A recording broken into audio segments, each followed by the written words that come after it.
Właśnie odebrałem do testu jakiś dziwny wynalazek od Kawasaki.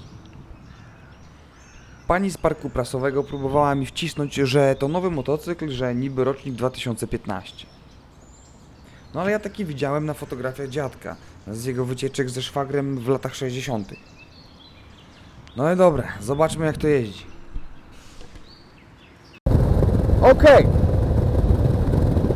Do tego momentu wszyscy hejterzy i wszyscy wszystko wiedzący powinni już przestać oglądać. Wszystkim innym należy się słowo wyjaśnienia. Otóż testowany tutaj Kawasaki W800 no nie jest motocyklem zabytkowym, ale jest genialnie wzorowany na brytyjskich Twinach z lat 60. Prawda, że można się nabrać? Więcej o nim na miejscu, czyli na Mazurach. It's been a hard day's night, and I've been working like a dog. It's been a hard day's night, I should be sleeping like a log. But when I get home to you, I find the things that you do will make me feel alright.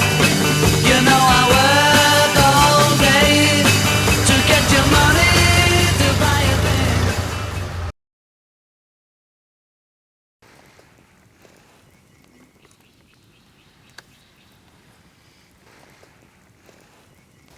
Skoro jest już po 12, to dżentelmeni nie mogą pić, więc pozwolicie, że dalszą część testu pokażemy jutro.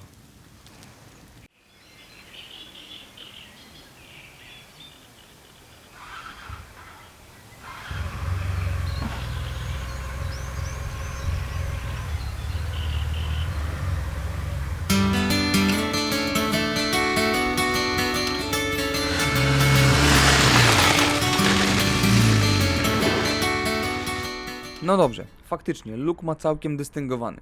Prezencja się zgadza, ale zrobił na mnie kiepskie wrażenie, kiedy pierwszy raz sprawdziłem jego przyspieszenie.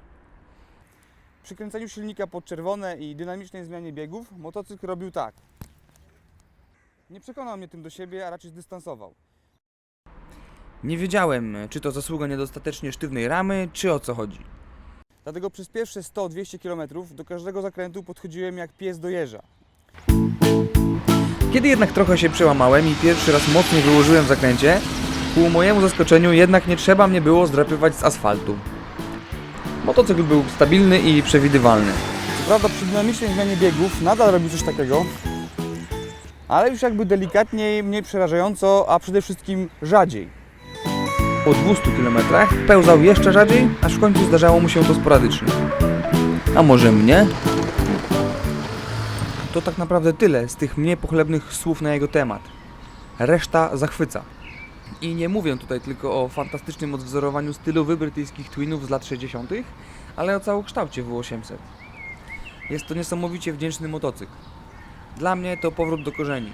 To takie same emocje jak po pierwszej przejażdżce na motorynce sąsiada, później w własnym Simpsonie, czy MZ-ce upalanej po lasach, kiedy jeszcze nie dorosłem do prawka. Kawasaki W800 to maszyna, gdzie poza wtryskiem paliwa nie ma elektroniki. Żadne ABS-y, kontrole trakcji, nic nie przeszkadza w doznaniach z jazdy. I nieważne dla niego, jaką nawierzchnię ma pod gumą, prowadzi się pewnie i przewidywalnie. Co prawda po zjechaniu z asfaltu momentami może mu brakować trochę skoku zawieszenia, no ale come on, nie bądźmy malkontentami i pamiętajmy, że lata 60. to takie właśnie czasy, gdzie nie było wyraźnie zarysowanej granicy między motocyklem terenowym a szosowym. W800 może i ma zaledwie 48 koni i 60 Nm, ale to w zupełności wystarczy. Oczywiście nie wolno się tutaj spodziewać osiągów supersporta, ale na prędkość przelotową rzędu 130-140 km na godzinę i więcej naprawdę mu nie brakuje.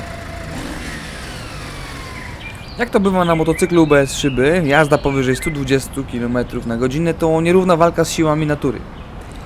Ale wystarczy się przykleić do baku i prędkość 150-160 przestaje już być uciążliwa.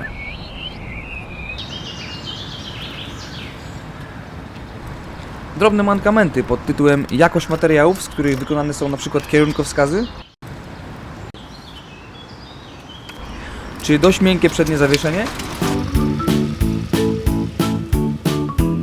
nie są w stanie przysłonić całokształtu dobrej roboty, jaką odwalili inżynierowie Kawasaki.